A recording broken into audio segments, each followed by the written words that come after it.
now. Rhodri.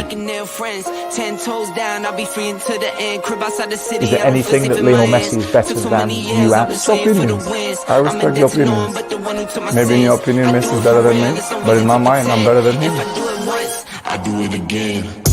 Add it up, bankroll, euro, peso, add it up, I'm just doing me, everything is on me, oh you matter what, add it up, bankroll, euro, peso, add it up, I'm just doing me, everything is on me, oh you matter what, told her if it's all me, everything is on me, gon' back it up, matter what, told you I'ma do me, why you hating on me, it's not adding up.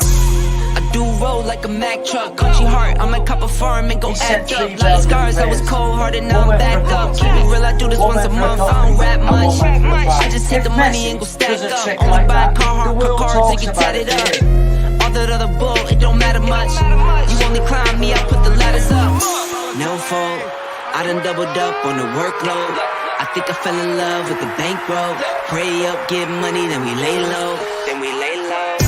Add it up, bankroll, euro, peso, add it up, I'm just doing me, everything is on me, oh you matter what, add it up,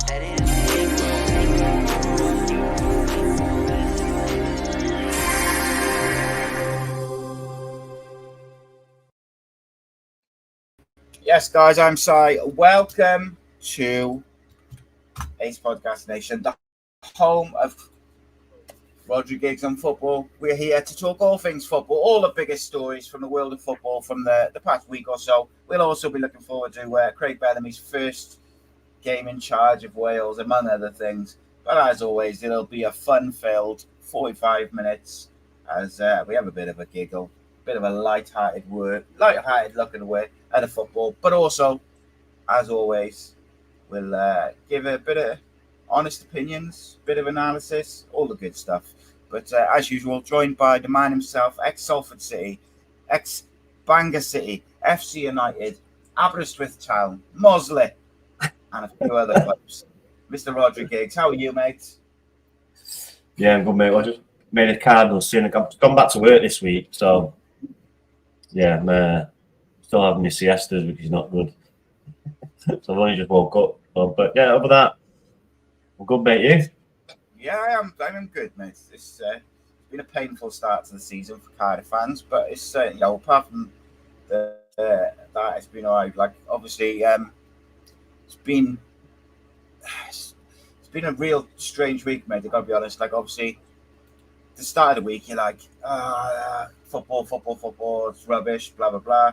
Over the week, you come into the weekend, and then found out the news about Sol Bamba, and it kind of really knocked stuff out of me and just took the edge off of disappointment about the team, because ultimately when it comes down to it, I know we all care passionately about our teams and it feels like it's life and death, but it's not.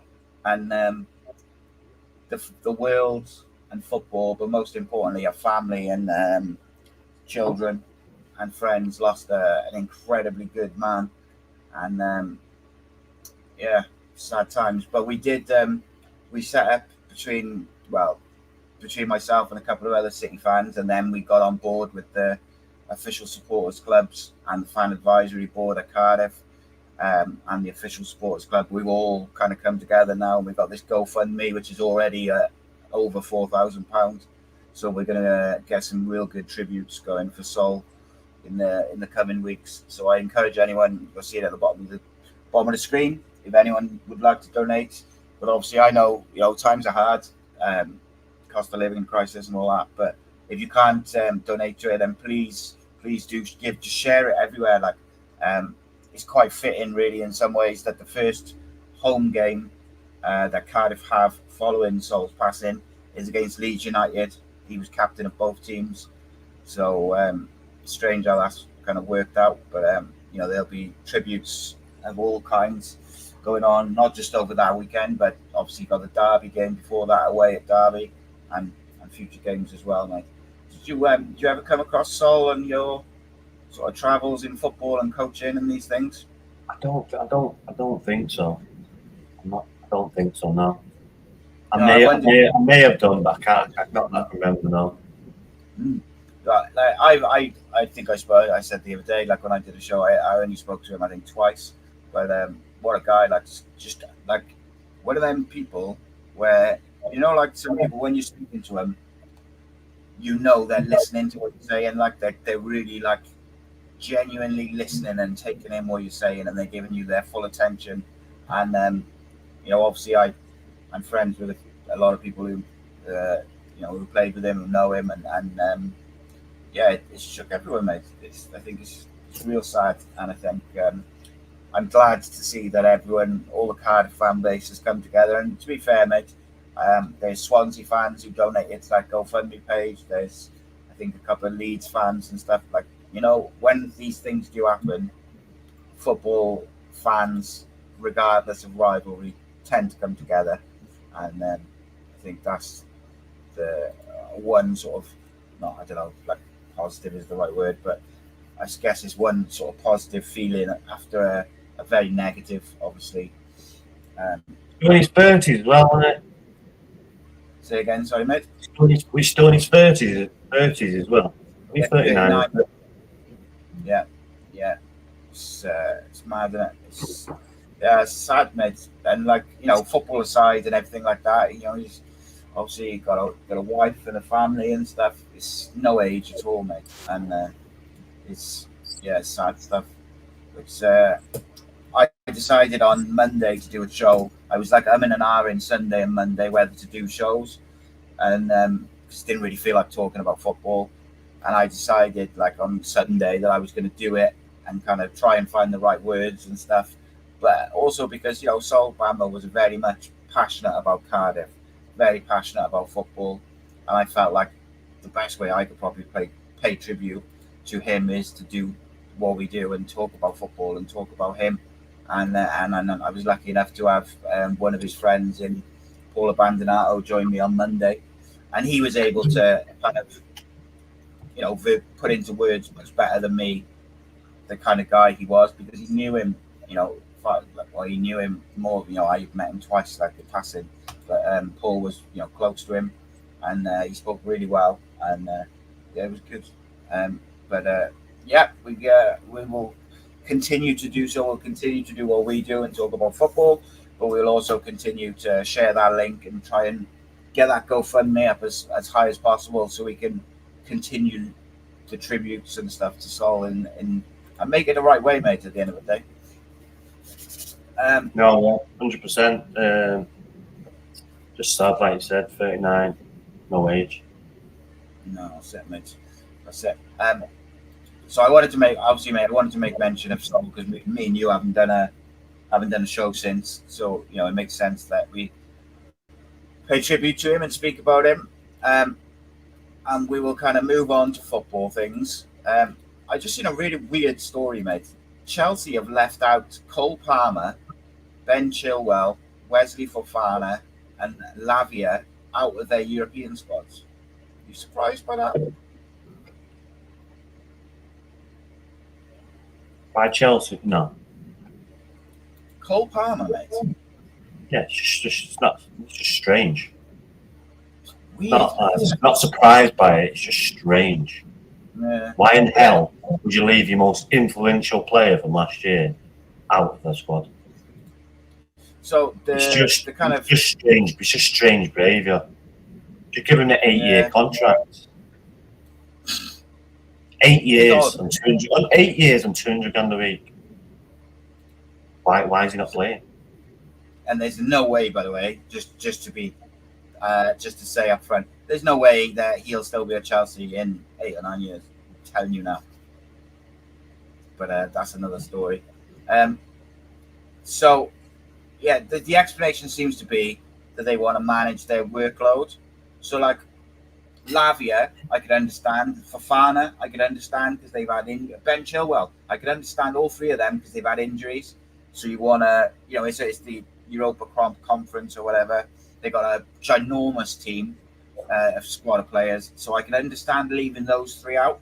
But like you say, Cole Palmer being left out of it is bizarre, mate, because he is their most influential player, most consistent player.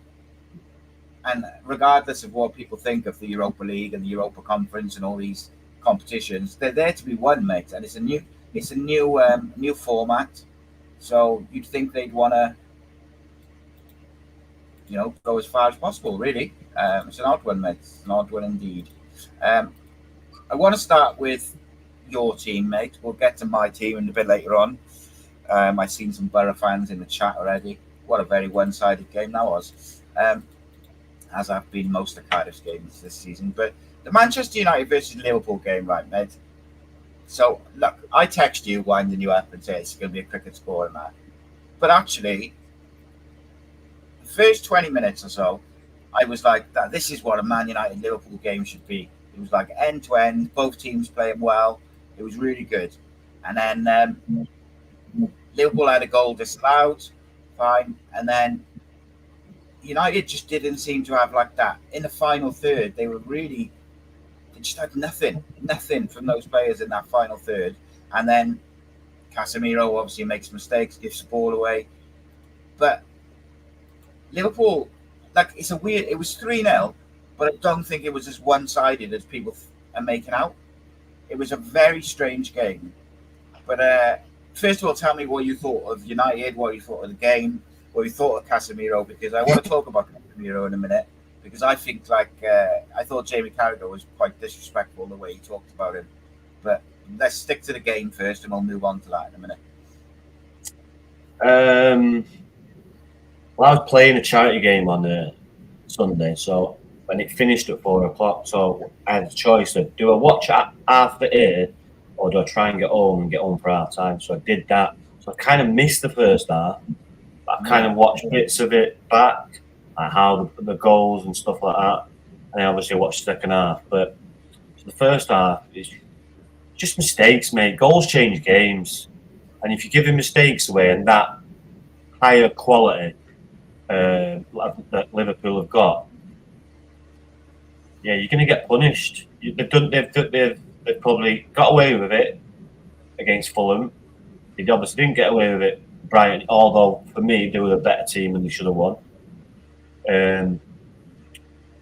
But it's just poor mistakes. They need to fix that hole, and unfortunately, Casemiro is the scapegoat because he's got no legs. He's this and that. He's not got no legs. He's just not as quick as you want your midfielder to be. And if you, especially in that position, and the support around him, you've got a 19-year-old who's still learning the game, and you've got Bruno Fernandes, who's a very good player, but he's very erratic with his running. He's all over the show, isn't he? So he's not going to get much support there. You can't lose the ball in them areas, mate. You can't. It's just 101. You can't, and the experience he's got. And the ball he was giving it away, just poor. It's just not even nothing to do with his legs. Poor pass. Poor. Kobe Manu welcomes that, getting the ball in tight areas and doing well. But they've obviously done their own work. Boom, got on him. It looked like a push, but then when you see it again, he's just bullied him, just outstrengthened him. And then a good pass, and then 2 seconds later, it's in the goal. You just can't give the ball away in them kind of areas against them teams. No, of course not. And actually, I was watching something yesterday, and someone was talking about this season. So all teams, I saw some people criticising United for building up in a 3-1-6, basically, in possession. But pretty much every team does that in the Premier League. But what teams are doing this year is they're pressing in fours. So that back three and then the one holding midfielder, if they lose the ball, you end up with 5-on-3 almost. And obviously he made mistakes, he lost the ball, etc. And I will move on to Casemiro now. But do you think, obviously, going back in the day, it was 4-4-2 and then it was 4-3-3. And then, you see these evolutions in formations, and we're very much seeing different shapes in possession now. But do you see a point now where, because teams are cottoning on to everybody plays out from the back, so teams are pressing in higher numbers there, sacrificing the sort of middle of the pitch, the defence is pushing up, do you see a point where teams start going more direct again to oversee those 4 players? Because you take 4 or 5 players out of the game if you go long. If you've got someone who can get hold of it, bring it down, and then bring in players to the game. Yeah. All well and good in practice, but where are these strikers? Where are these hold up? The Mark Hughes, or I could go on forever. The number 10 or the number 9 who can get hold of the ball. Where are they? Well, Weghorst, that was the one thing he could do, was hold the ball up and press. Yeah, that's all you can do. What about scoring?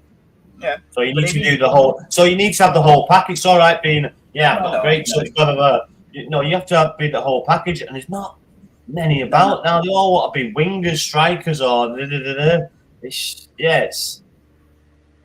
a dying art. The old number 9 centre forward. I think it comes back, mate.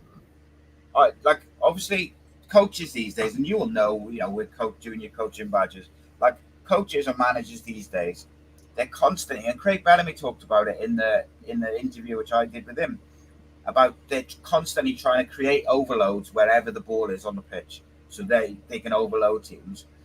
And I just think like it's almost simple, isn't it? If teams are going to press in 4s and 5s because they know you're going to play out from the back in this certain shape, you've either got to change the shape, so you're playing out with a bit more numbers back, or you've got to go over that press and then play off that striker. Yeah, but you've got to have, like I say, you've got to have a striker that can do that sort of thing. But you've got to have willing runners as well, going beyond. Yes. That was my next thing. Even if Xerxes, because Xerxes big, isn't he? So say they had done that and Xerxes holds it up.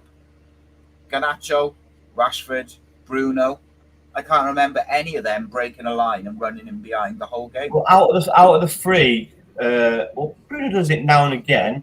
But I mean, that's from midfield, so it's a lot different. But Garnacho is more on the line with the defenders, and he does it quite a bit. But Rashford, not as much. But he's going through a bad patch again. He needs to just feel for him at the minute because. Yeah. And I didn't feel for him last year, but this year I don't see I see effort. I just don't see the quality. But that's which game was it? Was it Fulham or was it Brighton? It was making great runs, great in both games. He was making great runs, but the balls to him are just poor. And then by the end of like 50, 60 minutes, he gets disheartened, and then But when you're at Old Trafford as well, your last man, you're 1-on-1. Don't turn back in. Take him on, and the crowd identified that, and that's why they booed, because they've seen it over the past. If you've got a winger, you've got you're 1-on-1, you take him on. You're a risk taker. You play for Man United. You go at him, and for him to come back in, just tells me where his head's at with his confidence wise, and it's not a nice place to be. So he just needs to get a bit of confidence in him. That's all. He looks sad, mate. It's just against he had Trent Alexander-Arnold 1-on-1, and the instant you're talking about, he was 1-on-1 with Trent. I don't think it was Trent, mate. I think it was that Canate. It was over. I think it was that Canate. But even so, like there was all the space in front of him, and that Rashford, who's on form and confident, he just knocks it into the space and goes, uses his body, gets across him, and then normally passes it across or passes it into the corner. But actually, so you had that one instant, yeah. But just after that, I think it might have actually been either side of that, he put 2 delightful crosses in. He cuts back in on his right foot, puts 2 wicked balls in for Xerxes, and Xerxes got to score both of them, the header and the slide in. And if he scores them, Rashford comes off with 2 assists. And that can change his confidence. You know what I mean? And obviously, like I say, mate, I was highly critical of him last year. I don't see that this year. I see the effort. I just don't see the quality. But sometimes your teammates have got to help you out. He's putting the right balls in. They're not finishing it. He's making the right runs. They're not finding him. So it gets frustrating after a bit. Plus, you're lacking a bit of confidence. So it's a bit of a snowball effect. So I'm not going to be critical. It's like what I can see in my eye test. He's working hard. He's doing the right things. It's just not working out for him. And it's not hard when that happens. You've just got to knuckle down and work through it. One will come off your heel or whatever, and then you're off and running. But You just got to keep by it. It doesn't help because you don't really see that much at Old Trafford. The crowd booing players. Well, very rarely happens. I don't think I can remember last time it happens. Obviously, it has happened, but and the local lad who's come through the system, that's not good for your confidence either. No, so basically the manager took Garnacho off. And by the way, I thought Garnacho was very poor.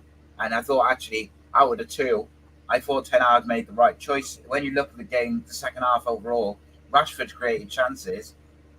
Ahmad came on the right and looked dangerous. Garnacho didn't in the whole game. So I thought it was the right decision. But one-on-one, that was just before the substitution, wasn't it? The one-on-one, he turns back. I get it. To be honest, I would have put Garnacho to the left and put Ahmad on the right. So I would have took Rashford off. Yeah. But it's obviously the coach is obviously identifying his low confidence, and if you do that, you might even knock him even further by taking him off. So keep him on. I believe in you. So I can see why they kept him on. Garnacho doesn't have a problem with confidence. Doesn't seem that type of character. And also, I think the manager came out and was quite vocal in his support of Rashford during the week coming into the game. So he knows, mate. He knows what he's doing. He's trying to build him up. Right, Casemiro, mate. I got a question before we get to the kind of criticism. I want to talk about. I feel like he's been asked to do a role that is not his game. He has never been a deep-lying playmaker who starts the move. He's the guy who wins the tackle, plays a 2-yard ball to Modric or whoever, and then when Modric goes forward, he covers him and with a slide-in tackle or whatever. But they're asking him to pick the ball up off the defenders and play through the lines. And I don't think it's his game. And then he's giving it away. And look, after he gave those 2 goals away, or they made those 2 mistakes, he fell apart for 10 minutes before half time. He was bouncing off his shins, going out for a throw in, and like all these different things. And you could see he was mentally shot. But I just wonder whether he's been asked to do a role that he's not ever really done, because I don't think he's that player. Look, he is, he's won more in his career than most players could ever dream of. He's, in my opinion, one of the great defensive midfielders, and it's sad when you see the criticism he's getting. But I do wonder if the role, not the position, the role that he's been asked to play doesn't suit his game or doesn't suit his skill set and his attributes. Would you agree with that, or do you think I'm reading too much into it? I don't disagree. I disagree with one of the great midfielders. I don't mean no defensive midfielders specifically. I disagree. Yeah, okay. If you've got a team of Benzema, Bale, and Ronaldo, you're going to win a few freaking trophies. Never mind who's playing there. So you've got to think of that. He's a good player and he's won a lot of trophies, but some players, and he's still a very good player, but this Premiership, he can play in a very good side. He can't play in a struggling side. It's just can't. It's just everything about him is desperate for me. It's just I like him, but you've got to have someone there with him with legs. But is it have legs around him, support him with legs, and it's got to be secure, and it's got to be right. And again, I go back to the confidence. His confidence was not, even though his experienced plays, won countless things, international. If that confidence goes, it's difficult, especially whilst the game's going on. Big, massive game. You've made mistakes. 1-0 down. Yeah, it can get on top of you. So obviously it has, and he's compounded that by taking him off at half time, and then throwing a young kid under the bus by throwing him in it. So wasn't a good Sunday, but yeah, it wasn't a good. No, but so I do feel for Casemiro a bit, but I disagree with you about the talent of the player. Yeah. He's a good player. He's not a Yeah. very, very good player. He's not Right. an outstanding player. He's a good player, good, solid player you can rely on, obviously. But in a Is good it a team, in a good team. Yeah. Is it a coincidence that his best period at United was when he played alongside Christian Eriksen, and Christian Eriksen was responsible for progressing the ball through the lines and doing that part of it, and all Casemiro was doing was the dirty work, the tackling, the closing of space, the protecting of the defence. Whenever he's played with anyone else, he seems to end up getting a bit exposed because he gives the ball away so freely. Yes, it's like you're giving the ball away. The fucking wingers are on the halfway line. It was such a weird pass, wasn't it? Trying to go through like 3 players. And you got a kid there, Mo Salah, who scores 30, 40 goals, and he's just on his own. Like, one person, just like, forget about it. Yeah. So, Yeah. It didn't look good. Looked like Arne Slot absolutely schooled Erik Ten Hag. And, yeah, reality check for United, big reality check. Yeah, it'll be interesting because I got to say, if they ask Ugarte to do the same role, I think he will struggle with it as well. Because whilst he is much more athletic and he's got the legs and he can do a lot more, he can get about more, he's not the greatest passer in the world. So if they're going to ask him to be that... I just feel this sorry to interrupt, I just feel this high, starting so early, so high, is just asking for trouble. You're just asking for trouble. Fullbacks up at the same time, mate. Like, I don't. why? You're just asking for trouble. It's just yeah. And then the balls that they're playing and the pace of the balls, the angle of the balls. Is it on the right foot? Is it? Yeah. It's just they're not. It's just not good. Good. Yeah. Is one player going to sort it out? No. But I don't think it is. I think they need a striker. Yeah, Boiling back. Zerke, he did okay. He should have scored. It's in the middle of the 6-yard box, header in the middle of the goal. All he's got to do is head it either side to goal, heads it straight at him. So, do you know what's funny about it, right? In the second half, Xerxes could have had a hat-trick. He has the one on the edge of the box where he does everything right. He curls it in the corner. Good save by Alisson. If that goes in, sneaks in the corner, and then he's got a header and the sliding one, both which he should have scored. It could have been such a different game, because Liverpool had 3 shots on target. That's the good thing about him. He gets opportunities, so I'd be worried if he's not getting opportunities. But he scored a goal in his debut, disallowed goal, even though it was by accident. It was in already. It was going in already, and then obviously making chances against Liverpool. But and he's only just started, so he will get better. He's got nice touches, good movement, big, strong left foot, right foot. Needs to work on his heading, because it's just he should score that, but he probably knows that himself. But it's just another reminder how far we are away from Liverpool, and they're nowhere near Man City. So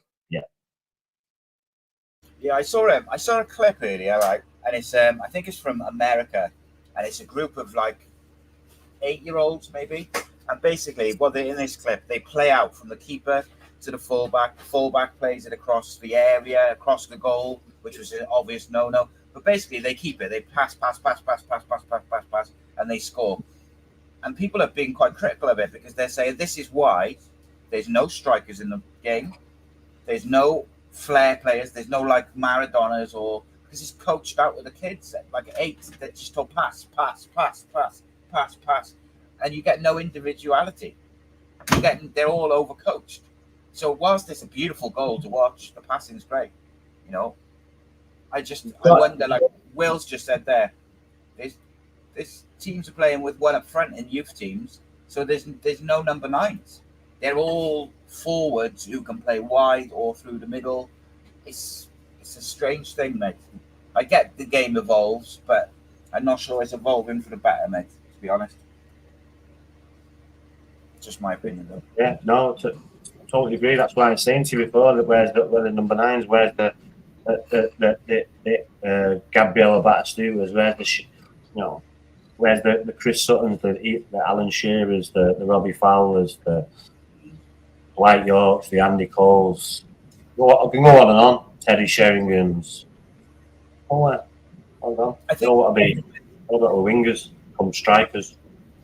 I think Højlund is a little bit in that mould, and Haaland. I actually thought United or Arsenal should have both gone for Luca Toni. Hey, Alan's on the shoulder guy. His touch, even though it looks a bit better, he's obviously worked at it. Not a whole. Yeah. I know what you're saying. His touch is not great, is it? Yeah. He's got the physique and he could do, but just his touch. But what I've seen this year, he's obviously worked on it really hard. That's a lot better. Hence the 7-6 goals. Out of him by Pep. Pardon? Has Pep coached out the traditional aspects? What, bad touch? No, but if you go back to watching him at Dortmund, he did hold the ball up and bring others into play, like Bellingham and Sancho and these players.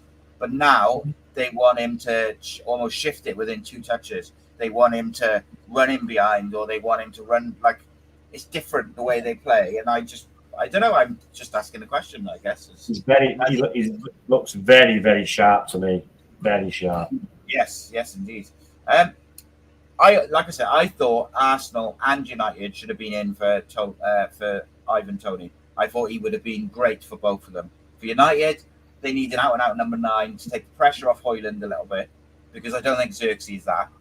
And I think Arsenal, I just wonder, like I know they score lots of goals, but I just wonder if they need an out-and-out striker still. We'll see. We'll see when Højlund's back. He's going into first year last year. He's still young. We need a full team. That's what we need. We need Luke Shaw to get out of Greg's and start training. Would you drop if Shaw's fit for your next game? Would you drop Dallo or Mazraoui though to bring Shaw back in if he's fit? Yeah. Yes. Who you drop it? Yeah. I think Dallo. Those two. Dallo. That's a shout, mate, because I think he's been one of your better players this year. We'll put him on the right then and drop him at Mazda.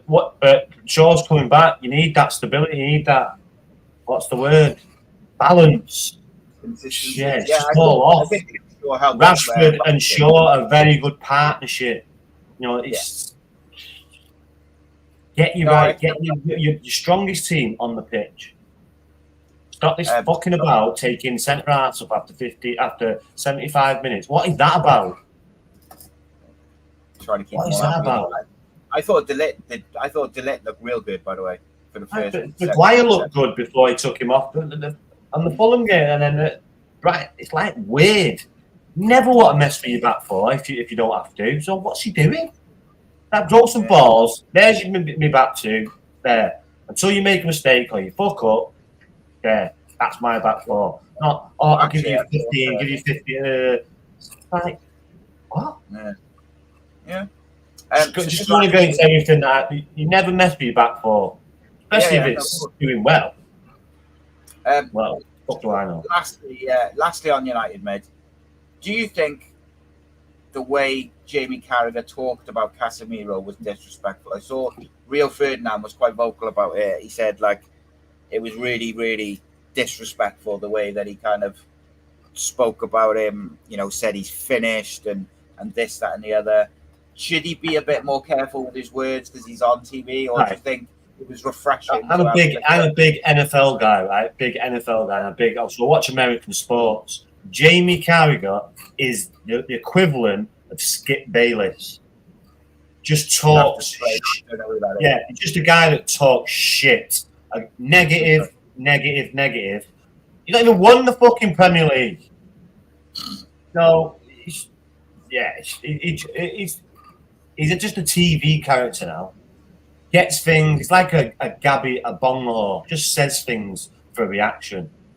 This is what Gary Neville's really good at. He won't disrespect players. He won't go over the mark. But and people might prove me wrong, but Jamie Carragher just seems to go over the top. And then if Casemiro was had a man in the match game and come talk to him afterwards, he'd be like that one to shake his hand. If Casemiro told him to fuck off, then he'd be like, oh, what you being touchy for? What you being touchy for? Because you're calling the guy out. You haven't even won half the stuff he's won. Where is the professional code? No, the players' union. Instead, it's just like, nah, I'm just ripping this. He's Man United, and I'm on the TV now, so I'm going to say whatever I want to say, even though it's disrespectful as fuck. It's the bell end. It's just the bell end who spits while he talks. You're not even he spits out of cars, and he spits when he talks. Typical Scouser. Next fucking question. He's a fucking bell end. Just out of order. It was out of order. Just kick someone while they're down. Or like boot someone down. You can be critical, but don't be disrespectful. And I've probably done it in the past, and but not as disrespectful as that. It's just like, come on, mate. And the thing is, mate, if the shoe was on the other foot, would he have said the same thing about a Liverpool player? These players, when they were playing, anyone criticised them. Well, I don't know about him, but I know in United a lot. He touches anything. I'm not speaking to him because he criticised me 8-9 years ago and said this and said that. Hey, like babies. Yeah, it's fascinating, mate. Because, and I'll just quote you some of what Rio Ferdinand said, because it was quite interesting. What he said, a lot of what you just said, but he basically said, you know, Casemiro's had a great career. He's won everything you can possibly win. It's sad. This was Carragher. Sad to see what he's going through. Poor pass. Kind of went on a bit of a rant, and so Rio Ferdinand branded him disrespectful, and said, he said, it's highly disrespectful. I just think it's really disrespectful because, especially given what Casemiro's won, there's more to it than he's just made a couple of mistakes. If you look at the first two games before the season and the first two games of the season, Casemiro's being one of United's better players.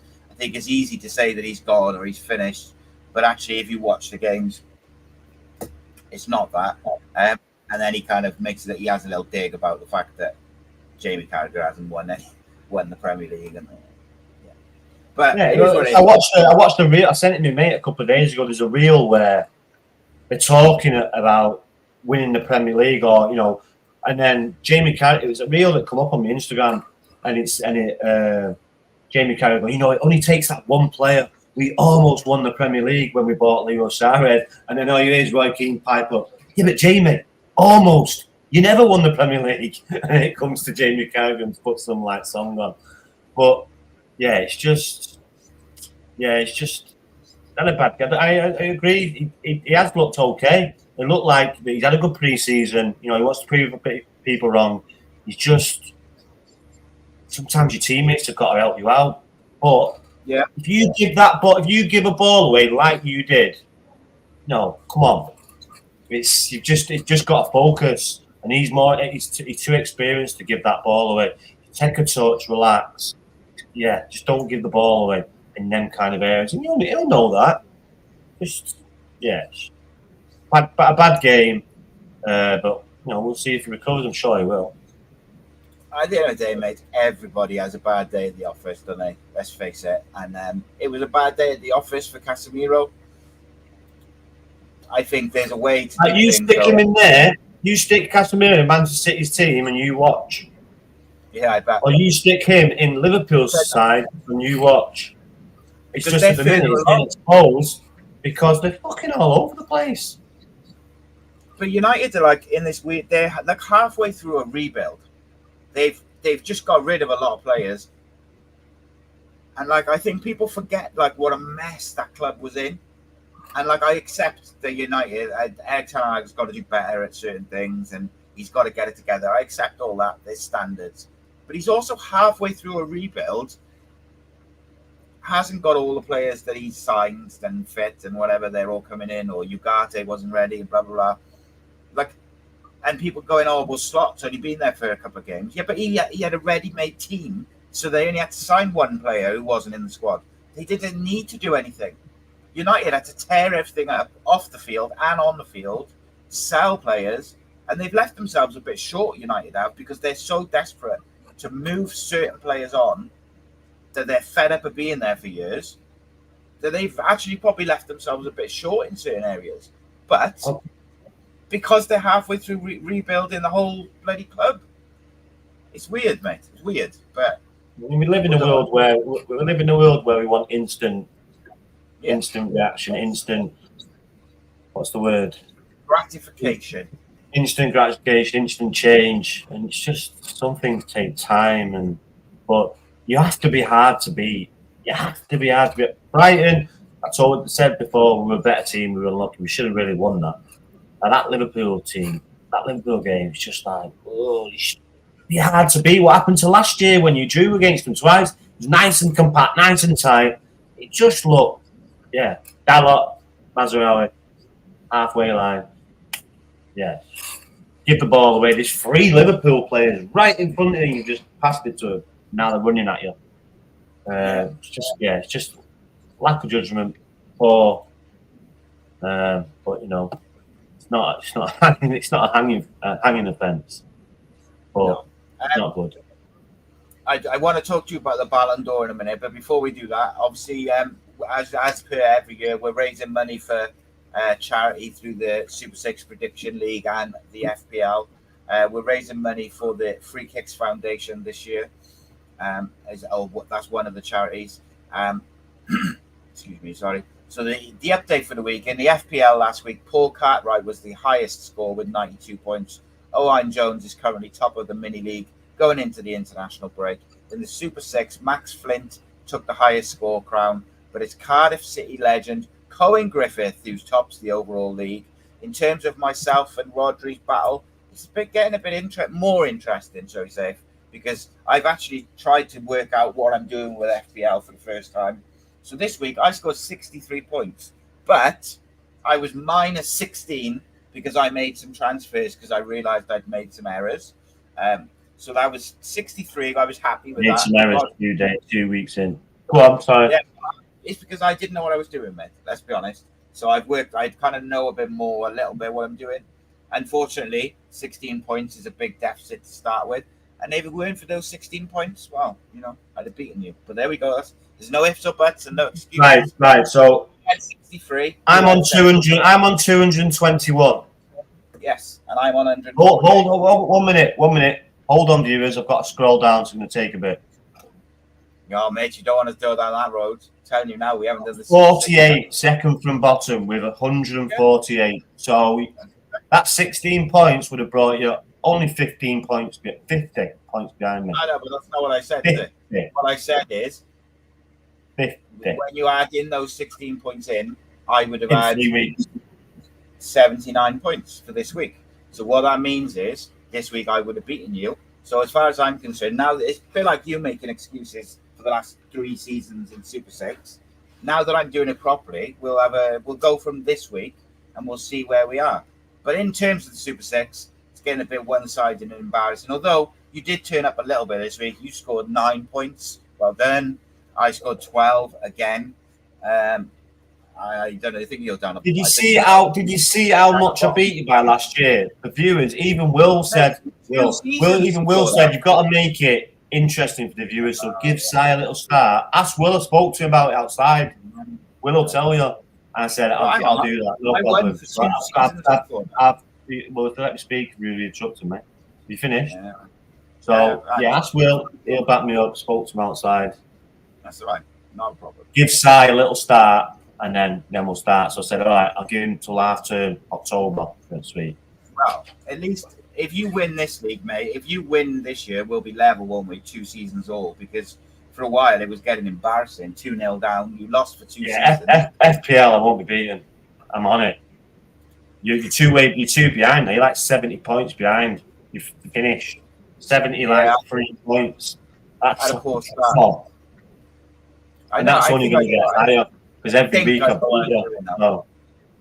Yeah. You know what you're doing? Do you want me to help you? I can help you if you want me. Well, mate, I needed help at the start of the season when I didn't have a bloody clue what I was doing.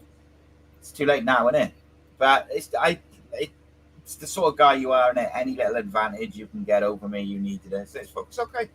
It's okay. I'm a fair player. I text you and say, don't forget to do your Super Six. You're like, I hope he forgets it. catch him then, can't I? Right. It's for charity anyway. Remember that. The Ballon d'Or nominations are out, mate. Would you care? Do you know who they are? First of all, before I ask you this question, or do you want to have a guess? I know Cole Palmer's in it. Rhodri's in it. 6 English nominations in there. Go on, which ones? Harry Kane, Jude Bellingham, Phil Foden, Declan Rice, Saka, and Cole Palmer, as well as Lamine Yamal's in there. Would he be the youngest ever winner if he won it? Who? That lad from Spain, Lamine Yamal. Yeah, definitely 17, 100%. Yeah, no one won that before. Did Pele ever? We won the round then, was it? When Pele Don't think so. Don't think so. No. I'll have a look. And he was 18. Who, in your opinion, who should win the Ballon d'Or?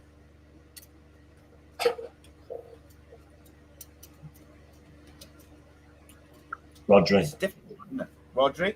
That's interesting. Yeah. I think a lot of people will go for Jude Bellingham, I do. I think he's got a very good chance of winning it.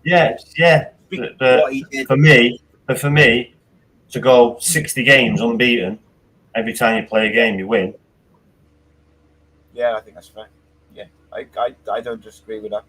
Won the treble, won the Premier, won the league, the next, won the Euros. Yeah, no brainer. Jude Bellingham, not for me. No, I just think what he did when he first went to Madrid was, I think people were. Yeah, it was very good, but baller, Ballon d'Or, no, not for me. You need to more than just score goals to win that Ballon d'Or. You need to be, scoring goals, assists, skills. Franz Beckenbauer is the only defender to ever win it twice. George Weah is the only ever African recipient, and was the first non-European to win the award. 2-time winner Ronaldo was the youngest ever player to win the award. How old? I've got off the page 2 seconds. So the 8th youngest was Van Basten, Eusebio. I'm trying to find. No, I think like I just said there that you want to be goals, assist. Rhodri doesn't do all that, but controls the game so well, and he scores the odd very important goal. And when they took him out, they were a totally different team. So for me, and same with Spain, he was very influential there as well. So for me, the all-round package, even though he's a daft bird, Rhodri. Very good name as well. Very good name. Yeah, so and Rhodri last year, every time he didn't play for a period, City lost, didn't they? They didn't just draw, they lost when he didn't play. So it shows you like the influence he would have on that team. So Michael Owen is the 2nd youngest to ever win the Ballon d'Or, and R9 is the youngest. So he was born in 76, and the first award he won in 1997. So what's that? He doesn't actually say his age. He's 21 and 96 days when he won it. So yeah, if that Lamine Yamal was to pick it up, he would be the youngest ever, and probably it'd be very. I can't imagine anyone would break it because he'd be. Yeah, I won't be disappointed if they give it him at all. Do that at the age of 16 and then go and win the Euros, playing for Barcelona. Yeah, I wouldn't be disappointed. I wouldn't be like outraged. Be like, all right, sweet, nice one. Yeah, he was so good for Barcelona last year, but then what he did in the Euros was special. But then what he's done this year in the Barcelona shirt already, to follow on from that, to have that consistency at that age, the only other player I've seen.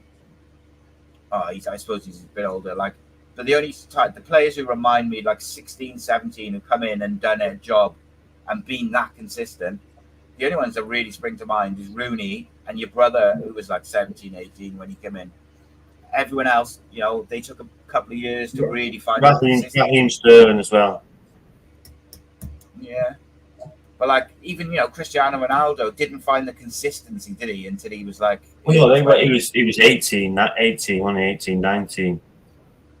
But he didn't find. What I'm saying is he was good. Like 18, 19, he was good. No, I agree with you, mate. I like to say it all the time. There's only 3 players that I remember that at the age of 17 were playing more or less every week, and that was Raheem Sterling, Wayne Rooney, and our kid. But maybe James Milner as well. Yeah, he was quite young, wasn't he? James Milner, I think, was 16 when he started playing. Probably was a stalwart in 17. I just erased it from my memory because he was for Leeds. So. But then it was different level though, wasn't it? Where were Leeds when he was playing? Was he playing in Leeds? Yeah, they were Premier League then. Yeah, they'd have been Premier League. They'd have been pre, but it might have been pre-Risdale. I don't know, because they had a half decent side. I'm sure was David O'Leary there. I'm pretty sure David O'Leary was the manager. He's still going, James Milner, isn't he? It's quite mad, like. Yeah. So he's second now. He's gone past our kid, so he's second to Gareth Barry. It's only a few games behind. Yeah. How old was your brother when he retired from playing? 40, 41, 40. Who do you reckon? Who's the old player to ever play in the Premier League? Do you reckon? Is it Teddy Sheringham? Outfield player. Outfield player. Don't know. It might be. I don't know. So the oldest player is John Burridge, which is obviously a keeper. The oldest goal scorer is Teddy Sheringham, and Teddy Sheringham. But I don't know if he's the oldest outfield player to ever play. He just might be the scorer. Oldest outfield player in history of the division. Yeah, Teddy Sheringham, spot on, mate. Good shout. But hang on, he can't be the oldest. Just knowledge of football. Go on, what? Your brother, you just said he retired at 41, which would make him older. I think it was 40, and Sheringham was 41. So Sheringham retired, stopped playing. Oh no, so he retired just as his 41st birthday came up, but he hadn't played for a bit. So because Teddy Sheringham is the same birthday as me, 2nd of April. Chuckers. Special birthday. Knowledge, mate. Yeah, right. We share the same birthday, me and Edward. So we haven't got any predictions to do because of obviously the international break. But I would like to very quickly touch on Craig Bellamy's first game tomorrow night against Turkey. Got quite a young squad, mates. Ruben Colwell's in there, Kumas, even Mark Harris, like some really exciting young players in there with a bit of experience as well. The way he's talked about it, both with me and in the other interviews he's done, he clearly wants to play very pacey, attacking, progressive football. I'd be very impressed if he's able to implement it from tomorrow, because they have such a short time to work. But he's so detail orientated, mate. I wouldn't be surprised either. But I think it's asking a lot for them to turn up tomorrow against Turkey and just be bang, bang, bang, popping it about and playing exactly how he wants. I mean, what do you think? And what do you think of the squad that he picked as well? He's got a lot of players missing, hasn't he? Yeah. Daniel James is out. He talked about Daniel James and had the way to use him during that. You were there, weren't you? The interview which I did with him. Like, he talked about utilising his pace and getting the right players around him, like Brennan Johnson and Rabi Matondo and people like this. So Daniel James not being in there is a blow, but they've still, Lewis Kumas is interesting. He's in there because I'd be amazed if he doesn't get a full cap over this game, because he's still eligible to play for England. So I would imagine they want to get him. Ronaldo scored. No, it's a shock. But what do you think of do you think people are expecting like a a completely different Wales in the way we play tomorrow. It's not going to happen overnight. You've got to let him chill out. You've got to have a few training sessions. You might see little small bits of Craig Bellamy, but you're not going to see it all. You take time for that, mate. Hopefully you can, and they get it across pretty quickly, and he can get him how he wants them to play very quickly. But yeah, we'll just have to wait and see. We'll see how it goes. Hopefully get a good start. Who's it against? Turkey. It's in Cardiff. So. Yeah, so it's not an easy game. So, but if he gets a good win, good start against a very good Turkey side now. Not the Turkey of like 2-3 years ago. They're a very good side. Seen that in the Euros this year. So, but we're at home, big crowd.